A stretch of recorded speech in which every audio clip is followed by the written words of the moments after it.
My name is Elena Whitmore. I'm 29 years old. Sometimes I wonder if everything would have turned out differently if my father hadn't died on that quiet spring morning.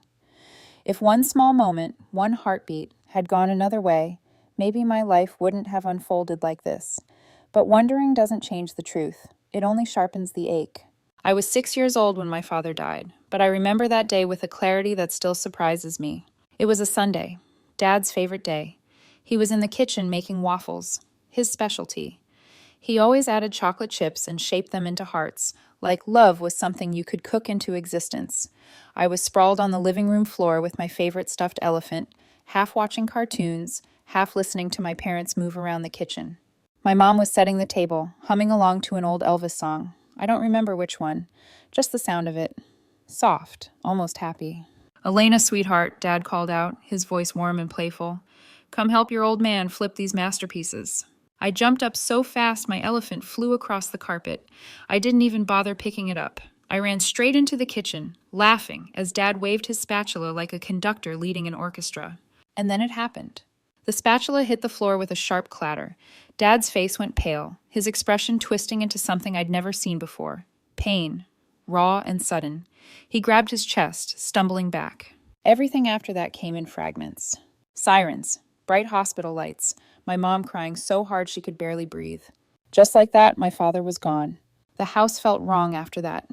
Too big, too quiet, like it was holding its breath, waiting for someone who would never come back through the door. Mom didn't cry for long, at least not the way I thought grieving was supposed to look. A few months later, she started going to a community support group for widowed parents. That's where she met Richard. He was tall, broad-shouldered, with kind eyes and a soft smile that reminded me, uncomfortably, of my dad. Within a year, they were married. Richard moved into our house and I tried to adjust. I really did. I wanted to believe that having a new father figure wouldn't erase the old one. But before I could fully make sense of that change, Mom dropped another bombshell. She was pregnant. I remember her glowing when she told me, hands pressed protectively against her stomach.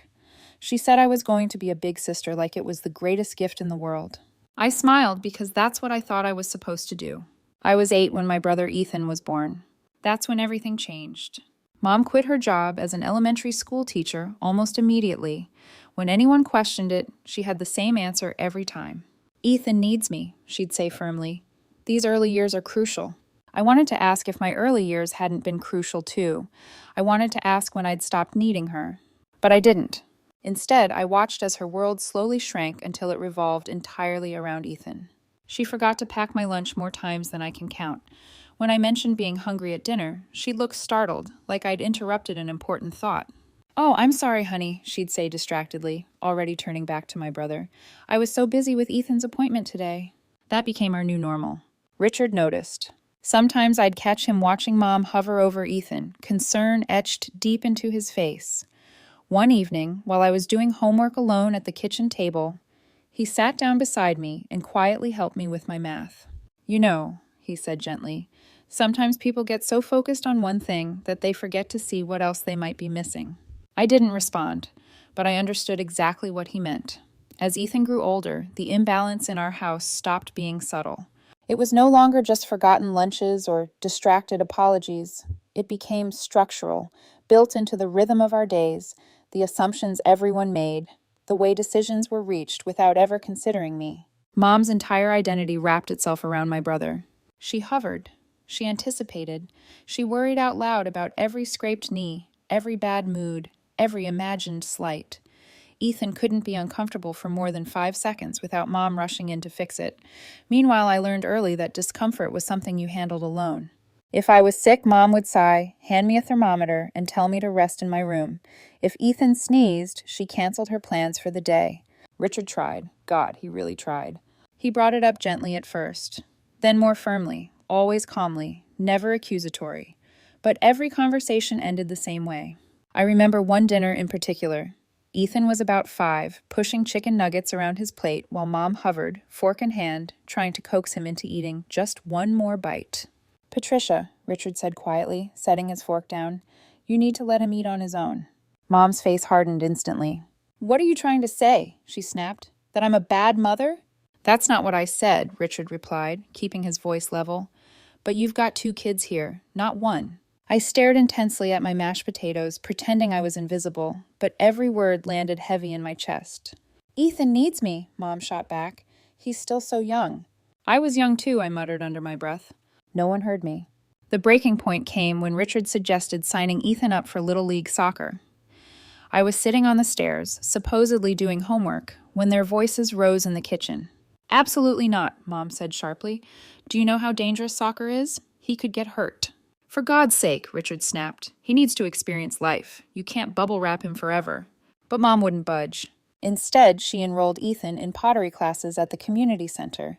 I still remember his bored, irritated face as he poked at clay without interest, while the other kids actually tried. He quit after 3 sessions. Mom blamed the instructor. She just didn't understand Ethan's sensitivities. Richard started spending more time with me after that.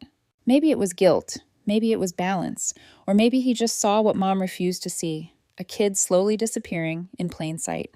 He took me to gymnastics practice 3 times a week, sat through every session, clapped louder than any other parent when I earned medals. For the first time, someone showed up consistently just for me, and I thrived. But while I was flourishing, Ethan was becoming difficult.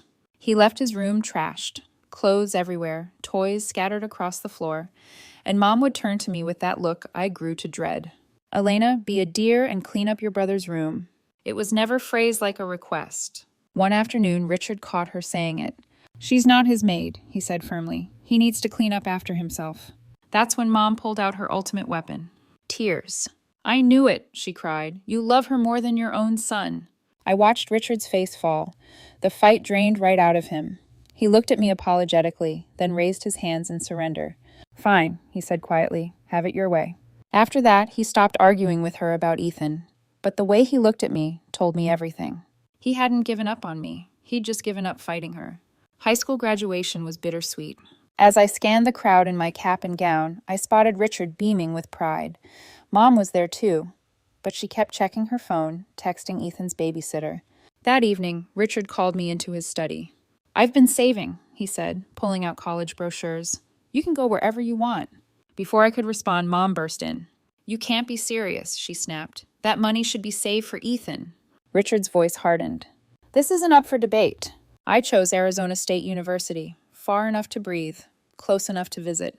Mom couldn't come help me move in. Ethan had anxiety about her leaving.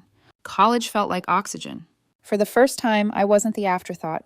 I called home weekly, but mostly spoke to Richard. Your brother's struggling, he admitted once, but your mom refuses to let him face consequences. I already knew. After graduation, I landed a job in software in Arizona. I stayed, built my life, watched from a distance as Ethan spiraled, unemployed, isolated, enabled. Richard tried until he couldn't anymore. By 27, I bought my own condo. Only Richard came to the housewarming. I keep trying, Elena, he said softly over dinner. God knows I keep trying. It was the last real conversation we had. College didn't just give me distance, it gave me clarity. For the first time in my life, no one knew me as Ethan's sister. No one compared me to him. No one expected me to shrink so someone else could feel larger. I was just Elena, a student, a person.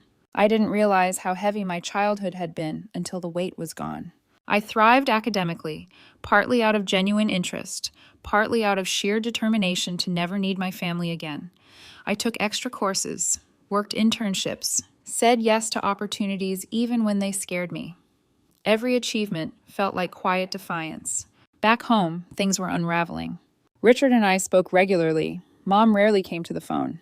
Your brother's hanging out with a rough crowd, Richard told me once, his voice tired. I suggested after-school programs. Your mother said I was being too hard on him. I didn't bother asking what Ethan was doing all day. I already knew the answer. When I visited home during breaks, the contrast was jarring. My childhood bedroom looked untouched, frozen in time, while Ethan's room glowed constantly with the light of screens. He barely acknowledged me. If he did, it was with irritation, like my presence disrupted his world. How's school? Mom would ask absently, already distracted. How's Ethan? Was the question that always followed. After graduation, I got hired by Oracle, working in their software division. It felt surreal, like I'd crossed into a life that was never meant for me, but somehow fit perfectly anyway. I stayed in Arizona. I told myself it was for my career, but really it was for my sanity. Richard visited once, just him. "I'm proud of you," he said, standing awkwardly in my tiny apartment. "You built this." He looked older, more tired. His shoulders sagged in a way I hadn't noticed before. "Are you okay?" I asked. He smiled, but it didn't reach his eyes. "Your mother and we're just very different people." I understood that too well. A year later, I got the call. Richard collapsed at work. Massive heart attack. History repeating itself in the cruelest way. By the time I reached the hospital, he was gone. The funeral felt unreal. Mom sobbed loudly, dramatically, clinging to people she barely knew. "We were so happy," she wailed. "How will we survive without him?" I watched her performance with a strange mix of numbness and clarity. Her grief wasn't for Richard, it was for the life he financed. Ethan showed up late, wearing wrinkled khakis and a polo shirt. He spent most of the service on his phone. Mom made excuses. He processes emotions differently. Standing at Richard's grave, something inside me hardened. Another father figure, another heart attack, another loss. But this time I saw everything clearly. A year passed. I lost touch with Mom and Ethan almost completely. The little I knew came from my aunt. "They're burning through Richard's savings," she told me. "Your mom sold his truck. The tools are gone." I tried not to care. Then Mom called. "Elena," she said, her voice small, "I need you to come home." The house was unrecognizable. Weeds choked the lawn. Paint peeled. The place felt abandoned. Mom looked worse. She'd aged rapidly, gray roots showing, deep lines etched into her face. The house smelled musty. Dishes piled in the sink. "We're running out of money," she admitted. "My pension barely covers utilities." "What about Ethan?" I asked carefully. "He's looking for work," she said defensively. "Employers just don't understand him." I already knew what was coming. "Can you help us?" she asked softly. When she said $100 to $800 a month, my stomach dropped. But I agreed, because part of me still hoped. I set up the transfers, visited more often, paid for repairs, covered groceries, hired help when Mom was injured. Ethan stayed the same. Always there, always idle, always resentful. Then one day, I walked into the house and found a stranger on our couch. Her nails were sharp, her makeup heavy, her attitude unapologetic. "This is Amber," Ethan said, "my fiancée." She moved in without asking. And when I confronted her about the mess, she laughed. "This house belongs to Ethan," she said smugly. "Your mom signed it over. There's a will." I confronted Mom. She didn't deny it. "I never loved you the way I love Ethan," she said coldly, "and I don't want you here anymore." Something broke inside me. I walked out. That night, I canceled the automatic transfers. A month later, Mom called screaming.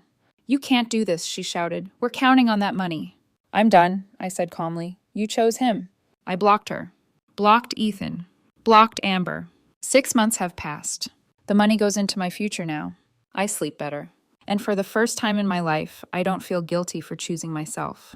Losing Richard felt different from losing my father. When my dad died, I was a child. Shock cushioned the pain. The adults around me decided what grief was supposed to look like, and I followed along, confused but obedient. When Richard died, I was old enough to understand exactly what had been taken from me. He wasn't perfect. He wasn't loud with his love. He didn't always win the fights that mattered. But he was the only adult in that house who ever truly saw me. And now, just like my father, he was gone without warning. Collapsed at work, heart simply stopping. History repeating itself with cruel precision. The funeral was held on a gray afternoon that felt staged for mourning. Rows of folding chairs, a bland church hall, muted hymns echoing off the walls. My mother made sure everyone noticed her grief. She sobbed loudly, clinging to relatives she hadn't spoken to in years, repeating the same lines over and over. "We were so happy. He was my rock. I don't know how I'll go on." Each word sounded rehearsed. I stood a few feet away, arms folded tightly across my chest, watching her performance with a strange sense of detachment. I felt grief, yes, but it sat quietly inside me, heavy, private, untouched by theatrics. Ethan barely looked up from his phone. He showed up late, wearing wrinkled pants and a polo shirt that might have been clean at some point that week. He didn't bother with a tie. He didn't bother pretending. Mom whispered excuses to anyone who noticed. "He's processing things in his own way." I wanted to scream. Processing what? The inconvenience? When the service ended, people lined up to offer condolences. Mom soaked it in, accepting sympathy like currency. Ethan disappeared outside, probably to smoke or scroll or escape. I stayed behind. I stood at Richard's casket long after most people had moved on. My throat burned, but no tears came. "I'm sorry," I whispered. "I tried." I wasn't sure what I meant by that. Maybe I was apologizing for surviving. Maybe for leaving. Maybe for not being there when his heart finally gave out. After the funeral, things collapsed quickly. Without Richard's income, reality hit my mother hard and fast. Bills piled up. Maintenance issues went ignored. The house, once meticulously kept by Richard, began to decay. At first, Mom didn't call. Then the calls started. Not emotional ones, not grief-filled ones, practical ones. Questions about bills, about insurance, about what she should sell first. She sold Richard's truck, then his tools, then pieces of furniture. Each item gone felt like erasing him. A year passed before she finally asked for help. When her number flashed on my phone, my chest tightened despite everything. "Elena," she said quietly, "I need you to come home." The house barely looked like the place I grew up in. Weeds choked the yard. Paint peeled from the siding. One shutter hung crooked, banging softly in the wind like a warning. Inside, the air felt stale. Dust coated the surfaces. Dishes sat in the sink long enough to smell. Mom looked diminished. Her hair showed gray at the roots. Her posture had collapsed inward, like gravity had finally claimed her. The sharp confidence she'd carried my entire life had dulled into something brittle. "We're running out of money," she said, not wasting time. "My pension barely covers utilities." I sat on the couch. A spring dug painfully into my thigh. Richard would have fixed it immediately. "What about Ethan?" I asked carefully. Her face tightened. "He's trying," she said defensively. "Employers don't understand him. One wanted him to start at 7 in the morning." I bit the inside of my cheek. "And the others?" "They expected manual labor, with his intelligence." I felt something snap, but I swallowed it. "How much do you need?" I asked quietly. When she said $800 a month, my breath caught. That was a significant portion of my income, money I'd been saving, planning with, dreaming about. But I nodded, because some part of me still hoped that if I showed up enough, if I proved my value one more time, things might change. I set up the automatic transfers. Every month, I watched the deduction hit my account. Every month, I told myself it was temporary. Once the transfers started, the expectations multiplied. At first, it was just gratitude. Short texts from Mom. "Thank you, honey." That made me feel briefly useful, almost needed. Then came the updates. Bills paid, repairs delayed. Ethan looking for work, looking for... By the third month, the gratitude faded and the assumptions took its place. The money was no longer help. It was owed. I visited more often after that, partly to check on Mom, partly to reassure myself that the money was actually making a difference. Each visit felt like stepping backward in time, except everything was more worn, more frayed. Ethan was always there, sometimes sprawled on the couch with a beer balanced on his stomach, sometimes locked in his room, the glow of his monitor bleeding out into the hallway. He never asked how I was, never thanked me. At best, he tolerated me. At worst, he resented me for existing in his space. "How's the job search going?" I asked once, forcing cheer into my voice. "Mind your own business," he snapped without looking up. Mom heard it and said nothing. During the holidays, I couldn't stand how run down the house looked. Wallpaper peeling, a water stain spreading across the ceiling like a bruise. Richard would have lost his mind. So I spent my Christmas bonus on contractors. When Mom sprained her ankle in February, I paid for a home health aide. When groceries ran low, I stocked the fridge. When utilities spiked, I covered the difference. Each time I told myself it was temporary. Each time the bar moved. The real shift happened the day I walked into the house and found Amber on our couch. She looked like she'd stepped out of a reality show audition, perfectly manicured nails tapping against her phone, heavy makeup, clothes that seemed designed to announce her presence rather than serve any practical purpose. Empty chip bags and soda cans surrounded her like offerings. "Who are you?" I asked, already knowing the answer. Ethan emerged from his room, irritated. "This is Amber," he said casually. "My fiancée. She lives here now." Lives here. Amber didn't even glance up. She snapped her gum and reached into the grocery bag I'd just brought, pulling out the expensive cookies I'd bought for Mom. "Nice to meet you too," I muttered. That night I called Mom. "Why didn't you tell me Ethan moved someone in?" I asked, trying to keep my voice steady. Oh, Elena, she said brightly. Isn't it wonderful? He's finally settling down. Amber's been such a good influence. I looked at the empty beer bottles in the recycling bin. He hasn't gone out drinking in weeks, Mom continued, and she knows people. Her cousin knows someone at a tech startup. This could be his big break. I'd heard that phrase my entire life. Big break. The next time I visited, the house looked like a disaster zone. Dirty dishes overflowed the sink. Takeout containers littered the counters.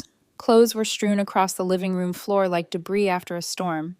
Amber lay on the couch again, scrolling lazily.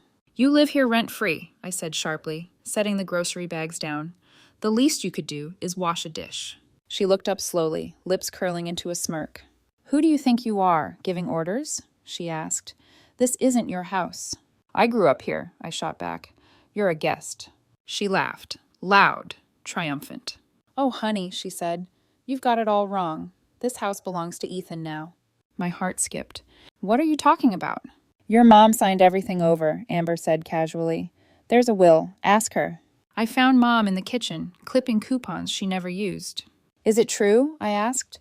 Did you make a will, leaving everything to Ethan? She didn't look at me at first. Then her jaw set. Yes, she said flatly. It's true. I felt dizzy. I'm the one paying for this house, I said slowly. I'm the one sending you money every month. Ethan doesn't work. He doesn't contribute anything. Don't you dare talk about your brother like that, Mom snapped. You don't understand him. Understand what? I said, my voice shaking now. That he's perfectly content letting me fund his life while his fiancée trashes this house? Oh, stop being dramatic, she said, her expression twisting into something cold. You want the truth? I didn't answer. I couldn't. I never loved you the way I love Ethan, she said. He's better than you in every way that matters, and I don't want you here anymore. The words landed like blows.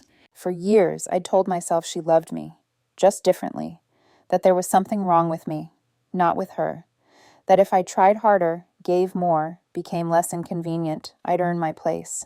Now I finally understood. There was nothing to earn. I walked out without another word. Amber's laughter followed me down the hall. The drive home passed in a blur. I don't remember stopping for gas. Don't remember unlocking my door. I only remember opening my banking app and staring at the recurring transfer. $1,800. Every month. For a year. My finger hovered. Then I canceled it. For the first time, the silence that followed didn't feel empty. It felt honest. The first month after I canceled the transfer, nothing happened. No calls, no messages, no guilt-laced voicemails. The silence unsettled me more than the noise ever had. I kept expecting my phone to light up, my chest to tighten, my resolve to crack. Instead, the days passed quietly. I went to work, cooked dinner, slept through the night without waking to anxiety-drenched dreams about money and obligation. For the first time in my life, my peace didn't depend on anyone else's approval. Then, exactly 1 month later, my phone rang. I knew who it was before I answered. The money didn't come through, Mom said, skipping every social courtesy. No hello, no how are you, just accusation wrapped in confusion. There must be a mistake with the bank. There's no mistake, I replied calmly. I canceled the transfer. Silence. Then the explosion. You what? She shrieked. How dare you? After everything I've done for you. I laughed. I couldn't help it. Everything you've done for me? I said. Like forgetting I existed, making me clean up after Ethan, telling me you never loved me. That was different, she snapped. I was upset. You know how emotional I get. No, I said quietly. This is who you are. Her voice sharpened. You can't just stop helping us. We're counting on that money. For what? I asked. Ethan's still unemployed. Amber's still not contributing. What exactly is the plan here? They're planning a vacation, she said defensively. Cancun. They need a break. Something inside me went very still. A vacation? I repeated. Ethan needs a vacation from what? Video games? How dare you speak about your brother that way, she yelled. You're just jealous. Jealous of what? I asked. That you left everything to him? Fine. You made your choice. Now he can take care of you. Her insults tumbled out in a stream, ungrateful, selfish, heartless. I let her rant. Then I said, goodbye, Mom, and I blocked her number. The messages came anyway. Facebook, Instagram, emails. Long, rambling messages about sacrifices I didn't remember, about how she was struggling, about how I was tearing the family apart. Ethan joined in. You're killing Mom, he texted. You better start sending money again. I replied once. Here's a crazy idea, I typed. Get a job. Then I blocked him too. Amber even tried reaching me through LinkedIn, an impressively unhinged move, writing about how sensitive Ethan was, how unfair the world had been to him, how cruel I was for expecting him to work. I deleted it. 6 months have passed. I don't know how they're doing. And for the first time, I don't feel guilty about that. The money I used to send them goes into a savings account now, a down payment fund, my future. A house with walls that don't echo with neglect. I sleep better. I breathe easier. Sometimes I think about Richard, about how proud he'd be, not because I cut them off, but because I finally chose myself. The other day, I drove past a construction site and saw a now hiring sign. For a split second, I considered taking a picture and sending it to Ethan. Then I smiled and kept driving. Their problems aren't my problems anymore. Finally, after all these years, I'm free.